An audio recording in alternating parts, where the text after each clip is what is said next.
মোসাদ্দেক রাব্বিকে ফিরিয়ে বাংলাদেশের টি-20 স্কোয়াড, বিশ্রামে লিটন।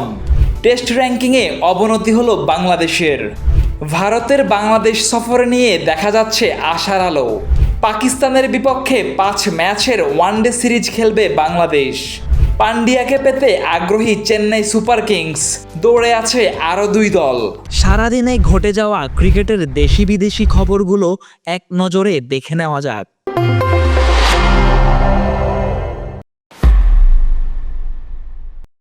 জিম্বাবুয়ের বিপক্ষে 3 ম্যাচ টি-20 সিরিজের জন্য স্কোয়াড ঘোষণা করেছে বাংলাদেশ। দলে ফিরেছেন মোসাদ্দেক হোসেন সৈকত ও ইয়াসির আলী রাব্বি। বাদ পড়েছেন শামীম পাটোয়ারি। জায়গা ধরে রেখেছেন আব্দুল গাফফার সাকলাইন। বিশ্রামে থাকবেন নিয়মিত অধিনায়ক লিটন দাস। আবারও নেতৃত্ব তাওহিদ হৃদয়ের কাঁধে। পাকিস্তানকে টেস্টে হোয়াইট ওয়াশ করে র্যাঙ্কিংয়ে বড় লাফ দিয়েছিল বাংলাদেশ। 7 নম্বরে উঠে আসা টাইগাররা নিজেদের অবস্থান 1 মাসও ধরে রাখতে পারেনি, বরং জিম্বাবুয়ের বিপক্ষে ইনিংস ব্যবধানে হেরে 1 ধাপ পিছিয়েছে। বর্তমানে টেস্ট র্যাঙ্কিংয়ে বাংলাদেশের অবস্থান 8ম। 1 ধাপ এগিয়ে 7-এ উঠেছে পাকিস্তান।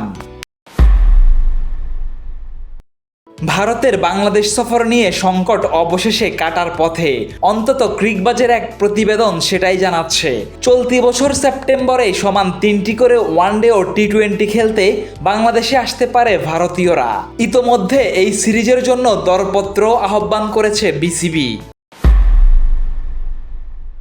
শুধু ভারতের বিপক্ষে সিরিজটি নয়, বিসিবির চাওয়া দরপত্রে আরও বেশ কিছু সিরিজের ব্যাপারেও আলোচনা হচ্ছে, যেখানে আছে ওয়েস্ট ইন্ডিজের বাংলাদেশ সফর 2টি টেস্ট, ইংল্যান্ডের বাংলাদেশ সফর 2টি টেস্ট ও পাকিস্তানের বাংলাদেশ সফর 5 ম্যাচের ওয়ানডে সিরিজ। সিরিজগুলো 2027 সালের মধ্যে মাঠে গড়ানোর কথা।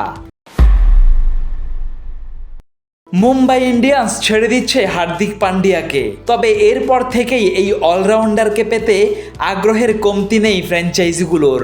কলকাতা নাইট রাইডার্স, রাজস্থান রয়্যালসের পর চেন্নাই সুপার কিংসও মরিয়া ভারতীয় তারকাকে আইপিএলে নিজেদের দলে পেতে।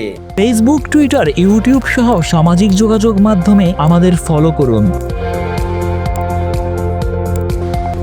ক্রিকেট দুনিয়ার সব খবর সবার আগে পেতে ভিজিট করুন www.dailycricket.com.bd।